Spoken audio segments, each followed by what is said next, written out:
আসসালামু আলাইকুম এভরিওয়ান। কথায় আছে না, নেড়া বেলতলায় একবারই যায় বারবার না, কিন্তু আমার মতো নেড়া বেলতলায় বারবার যায়। আমি লোভে পড়ে আমি আমার আম্মুকে মেহেদি পরাইতে চাইছিলাম, পরাইছিও। আমার আম্মুর হাত খুবই সুন্দর মাশাল্লাহ, যার কারণে মেহেদি পরাইলে হাত সুন্দর লাগে। কিন্তু তার এত ব্যস্ততা, এভাবে কল আসতে থাকে।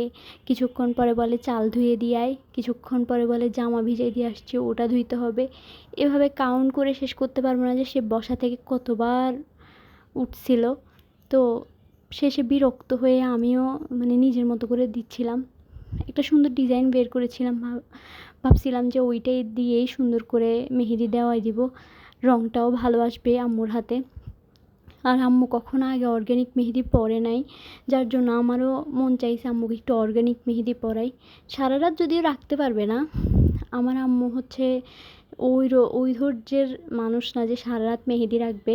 আম্মুর কাছে এটা আসলে মেহেদি জিনিসটাই একটা টাইমে একটা অযথা জিনিস লাগতো।